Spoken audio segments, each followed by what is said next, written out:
Hello my YouTube family. हमारे channel Shri भक्ति रस में आपका स्वागत है। प्रभु की कृपा आप पर बने रहे। प्रभु की भक्ति हमारे लिए अति आवश्यक है, क्योंकि हमारे मन को अपार शांति, मोह माया से जो क्षणिक सुख मिलता है वह प्रभु के चरणों में ही मिलता है। इसीलिए प्रभु प्राप्ति के कुछ सरल साधन जो हमारे पास होते हुए भी हम इन सब चीज़ों से अनभिज्ञ होते हैं।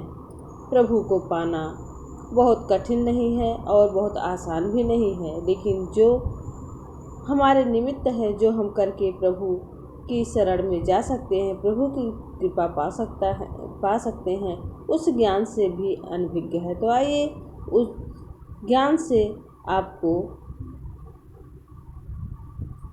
उस परम ज्ञान के मार्ग का आपको दर्शन कराते हैं और भगवत कृपा हमारे प्रभु की शरण में जाने का छोटा सा सरल मार्ग है, जो आपको हम दिखा रहे हैं। अगर इसमें कोई त्रुटि होगी तो प्लीज़ कमेंट बॉक्स के माध्यम से अवगत कराइएगा। मेरी कोशिश सिर्फ यह रहती है कि हम आपको प्रभु भजन में या प्रभु की बातों से, प्रभु के ज्ञान से, या कोई भी प्रभु का को दो शब्द हो, दो लाइन हो, उससे आपके मन को आनंद मिले, आपको सीख मिले, यही मेरा उद्देश्य है। श्री भगवान का नाम जप कर या भगवत कीर्तन करके मन में यह दृढ़ संकल्प करो कि मेरे पाप नष्ट हो जाएं। अब मेरे मन में पाप के विचार नहीं उठ सकते। जैसे सूर्य के सामने अंधकार के आने की संभावना नहीं है, इसी प्रकार भगवान रूपी सूर्य के सामने पाप रूपी अंधकार नहीं आ सकता। इस कमजोरी को मन में मत आने दो कि भगवान के नाम का जप करते करते धीरे धीरे पाप दूर हो जाएंगे। यह भी कभी मत ख्याल करो कि पाप करके नाम जप करे तो धो डालेंगे। यह तो बड़ा अपराध होगा। किसी बहाने भी किसी पाप को आश्रय मत दो। निश्चय करो कि पाप जल गए, सदा के लिए भस्म हो गए। बार बार भगवत राम स्मरण और कीर्तन रूपी प्रकाश को सदा बनाए रखो। पहले का अंधेरा मिट गया और निरंतर प्रकाश रखने में नया आ नहीं सकता। भगवान के शरण में होकर निर्भय बन जाओ। जो सर्वशक्तिमान, सर्वधार, विश्वपति, देवाधिदेव भगवान की शरण हो गया हो, उसे भय काहे का। मन में दृढ़ निश्चय करो कि मैं भगवान की शरण में हूँ। मैं उनका जन हो गया हूँ, उनका सेवक बन गया हूँ, उनका भक्त बन गया हूँ। अब मैं भगवान की छत्र छाया में हूँ। पाप ताप मेरे समीप आ ही नहीं सकता। मेरी तो रक्षा करने वाले स्वयं प्रभु हैं मेरे साथ। विषाद, शोक, व्याकुलता, उद्वेग, निराशा, क्षोभ, संदेश, अश्रद्धा, ईर्ष्या, कायरता, द्वेष आदि द्वेष मुझ में रहे ही नहीं। मैं दैवी शक्ति को पाकर अपार शक्तिमान बन गया हूँ।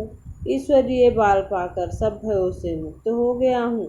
मन में दृढ़ निश्चय करो कि हे भगवान मेरे हृदय में सदा विराजमान है। भगवान का निवास स्थान होने के कारण उसमें जरा सी भी अपवित्रता नहीं है। काम, क्रोध, लोभ, मद, मोह, अभिमान, राग, द्वेष, मत्सर, वैर आदि दोष अब मेरे समीप भी ना आ सके। जहाँ परम पवित्र भगवान है, वहाँ अपवित्र चीज़ों का क्या काम। जब प्रभु भक्ति में मन लगने लगता है तो प्रभु के सिवाय, प्रभु के चरणों के सिवाय हमें कभी आनंद की, परम आनंद की अनुभूति नहीं होती है। निश्चय करो भगवान के हृदय में आने से मेरे दिव्य नेत्र खुल गए। अब मुझे सर्वस्व समय पर कुछ भगवान ही दिखाई देते हैं। मेरा हृदय प्रेममय भगवान को पाकर प्रेम में भर गया है। जगत में कोई पराया नहीं है, सब मेरे अपने हैं, सब बंधु हैं, सब प्रियतम हैं। सबके साथ निस्वार्थ प्रेम करना ही मेरा स्वभाव है। प्रेम ही मेरा जीवन है, प्रेम ही मेरा धर्म है। भगवान के शरण में होकर और भगवान का परम नाम लेकर अपने अंदर पवित्रता, निर्भयता, शक्ति, तेज, प्रकाश, प्रेम, निर्भरता, निष्कामना, कामता, संतोष और परम आनंद का अनुभव करो। कभी खिन्न मत हो। हमेशा प्रभु के गुणगान करने से मन में प्रभु का वास होता है। कभी निराशा, उदासी, चाह, दुर्बलता, द्वेष आदि को पास भी मत भटकने दो। सारा दृढ़ भावना करो, दृढ़ निश्चय करो कि भगवान निरंतर मेरे साथ हैं, मेरे हृदय में हैं। मैं सदा सर्वदा भगवान की अज्ञेय अपरित शक्ति के द्वारा सुरक्षित हूँ। मुझे किसी का भय नहीं है। पाप ताप मेरे समीप नहीं आ सकते हैं। मैं पवित्र हूँ, निष्पाप हूँ, शक्तिशाली हूँ, तन मन से निरोग हूँ, आनंदमय हूँ। निश्चय करो, जब मैं भगवान के शरण में हूँ तब मुझे किस बात की कमी है। अब कुछ भी चाह नहीं रही। मैं तृप्त हूँ, मैं संतुष्ट हूँ, मैं आकाम हूँ, मैं आप्त काम हूँ, मैं पूर्ण काम हूँ, क्योंकि भगवान ने मुझे अपना मान लिया है। अब भोग मोक्ष किसी वस्तु वासना मेरे मन में ना हो। निश्चय करो, भगवान ने जब मुझे अपना लिया तब मुझे किस बात की चिंता रही। वह मेरे लिए जो कुछ विचार करते हैं मेरे कल्याण के लिए करते हैं, क्योंकि वह मेरे ही अपने हैं। उनके समान मेरा हित करने वाला परम सुहृदय, परम पिता, परम स्नेहमयी जननी, परम प्रियतम स्वामी, परम गुरु, परम आत्मा और कौन होगा। निश्चय करो, हे भगवान वासुदेव ही विश्व रूप हो रहे हैं। विश्व का प्रत्येक पदार्थ उनका स्वरूप है।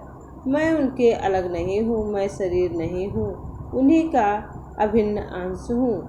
मुझे आग जला नहीं सकती, हवा सुखा नहीं सकती, पानी भिगो नहीं सकती, शस्त्र काट नहीं सकते और मृत्यु मार नहीं सकते। मैं नित्य हूँ, सर्वगत हूँ, धन हूँ, अचल हूँ, अमर हूँ और सनातन भी हूँ। मैं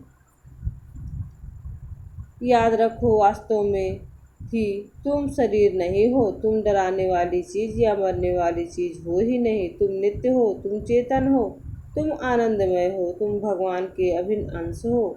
भूल से भी धूप पा रहे हो, बस इतना भूल को मिटा दो और नित्य परम सुखमय स्वरूप का अनुभव करो। मौत आकर हमारे शरीर में से जबरदस्ती प्राणों को निकाल कर ले जाती है। वास्तव में क्या बीतती है यह तो केवल मरता हुए मनुष्य जानता है। किसी मरे हुए मनुष्य ने मौत की सीमा से इधर आकर कभी नहीं बताया कि उसे किस प्रकार का कष्ट सहना पड़ता है। सारे इसे सहन करते हैं और फिर सदा के लिए मौन हो जाते हैं। मौत के बिस्तर पर लेटना, सूली पर चढ़ना और मौत का एक कमरा एक ही तरह शमशान भूमि जैसा होता है। इसी मौत की आत्माओं को शांत कर सकता है। सारे मजबूती से खड़े रह जाते हैं। अच्छे से अच्छे डॉक्टर अंत तक दवाई देते रहते हैं। उस प्राणी का सारा परिवार मौन खड़ा रहता है। मौत के आगे किसी का भी बस नहीं चलता। अब आप स्वयं देखें कि मौत कितनी सत्य और अटल है तथा सबके लिए है। फिर भी क्या मनुष्य धन के पीछे दौड़ता नहीं है? फिर भी क्या वह पाप कर्मों का त्याग करता है? इतना होने पर क्या वह मौत से डरता है? वास्तव में अगर मनुष्य को अपना हित करना है तो स्वयं को सत्य और प्रेम के मार्ग पर ग्रहण करके अपना कल्याण करना चाहिए। तभी प्रभु, अगर आप में कोई द्वेष, पाप, छल नहीं है, आप निस्वार्थ हैं, निस्वार्थ प्रेम करते हैं अपनों से, अपने भाई बंधुओं से, तब आप प्रभु के शरण में जा सकते हैं।